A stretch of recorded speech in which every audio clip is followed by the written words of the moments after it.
बिस्मिल्लाहिर्रहमानिर्रहीम। अस्सलाम वालेकुम दोस्तों, एक नई वीडियो के साथ हाज़िर हैं। चलिए अपनी वीडियो स्टार्ट करते हैं। आज आपको मैं एक बहुत ही अनयूजुअल बात बताऊंगा। एक रिक्वेस्ट कि इस वीडियो को आप एंड तक देखें और ये जो कॉन्सेप्ट है इस वीडियो के अंदर, इसको दूसरों तक भी फैलाएं, दूसरों को भी बताएं कि ये वेस्टर्न कंट्रीज जो हैं वो किस तरह से बदमाशी करती हैं। पिछले कई दिनों से आपने भी मेरी वीडियोस में देखा होगा कि यूक्रेन जो है वो साब कंपनी के ग्रिपन जहाज लेने जा रहा है, F-16 उसको मिल रहे हैं, मिराज 2000 जो है वो यूक्रेन को मिल रहे हैं। तो मैं सोचता था कि इन सारे जहाज़ों के पैसे कौन देता होगा या कौन देगा। F-16 जो है वो बेल्जियम ने दे दिए, डेनमार्क ने दे दिए। उसके बाद फ्रांस जो है वो एकदम बीच में आ गया, उसने कहा कि जी मैं मिराज 2000 जहाज जो है वो देता हूँ। तो पहले मैं यही समझता रहा कि ये जहाज इस वजह से दिए जा रहे हैं कि रशिया को ये सारी कंट्रीज यूक्रेन के अंदर एंगेज रखना चाहती हैं। जितना ज्यादा असला वो यूक्रेन को देंगी, रशियंस जो हैं वो यूक्रेन के अंदर बिजी रहेंगे, उसके साथ जंग करते रहेंगे। मरेगा कौन? या यूक्रेनी मरेगा या रशियन मरेगा। दोनों में बाकी नेटो कंट्रीज जो हैं उनका फायदा, या कह लें कि यूरोपियन कंट्रीज का फायदा, खासतौर पे जो वेस्टर्न यूरोप के अंदर कंट्रीज हैं।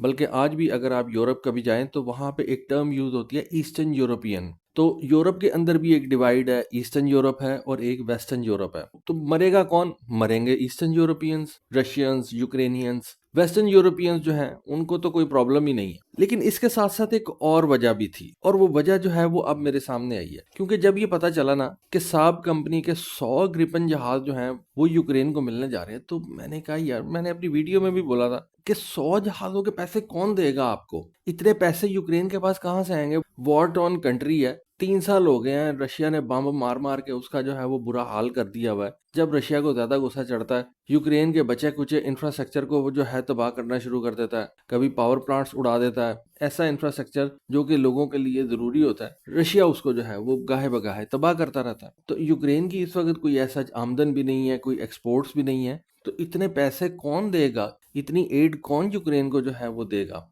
तो ये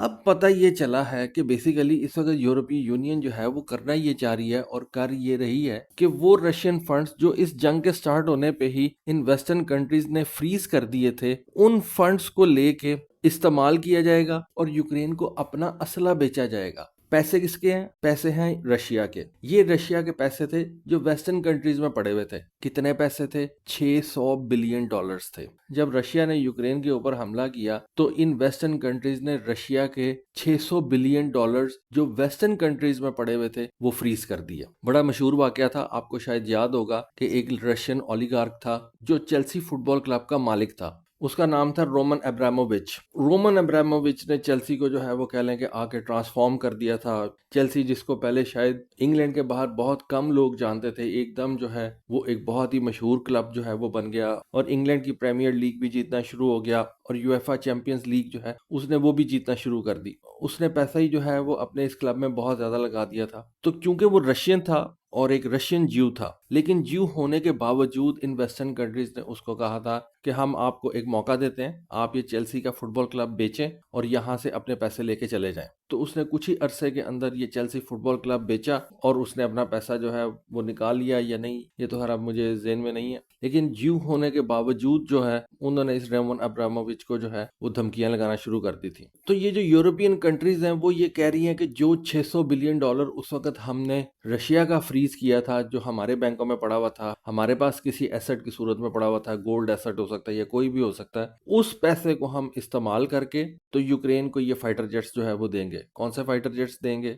F-16 देंगे, मिराज 2000 देंगे, रफाल्स देंगे। क्योंकि यूक्रेन का जो प्रेसिडेंट है उसने कह दिया कि इस वक्त हम 3 जहाजों के ऊपर बातचीत कर रहे हैं। एक रफाल के ऊपर बात कर रहे हैं, यानी कि फ्रांस जो है वो अब अपने रफाल त्यारे को पिच कर रहा है यूक्रेन को कि भाई आप रफाल ले लो, पैसे हम रशियन पैसों से जो है वो ले लेंगे, आपको पैसे देने की भी जरूरत नहीं। तो इस तरह से ये जो कहते हैं ना बंदर बांट, वो ये सारे वेस्टर्न कंट्रीज रशिया के पैसे की बंदर बांट करने लगे हुए हैं। तो आप अंदाजा लगाएं कि ये किस तरह की बदमाशी करते हैं। अब सवाल ये पैदा होता है कि क्या पुतिन इनको ये पैसे हजम करने देगा? मेरा नहीं ख्याल कि वो इतनी आसानी से इनको ये पैसे हजम करने देगा। वो इनको कहीं ना कहीं से जो है वो दबा के रखेगा। लेकिन इस वक्त जो है ये वेस्टर्न कंट्रीज जो है वो रशिया का पैसा दबा गए हुए हैं। और वैसे भी आपको पता है कि ये जो कैपिटलिज्म है, ये जो बैंकिंग सिस्टम है दुनिया का, जहाँ इनका ये सारा पैसा पड़ा होता है, वहां पे तो एक एक दिन का जो है वो इंटरेस्ट रेट आपको लगता है, उसके आपके पैसे बढ़ते हैं, आपको एक एक दिन के पीछे जो है वो पैसे के ऊपर सूद मिलता है। तो 3 साल से ये जो पैसे रशिया के इन्होंने नीचे लगा के रखे हुए हैं, उनका इंटरेस्ट ही कितना ज़्यादा जो है वो बन गया होगा। और ये वेस्टर्न कंट्रीज बैंकों से इंटरेस्ट लाजमी लेते होंगे, और वो जो $600 बिलियन है, अब वो $600 बिलियन नहीं बल्कि उससे भी ज़्यादा कहीं आगे बढ़ गया होगा।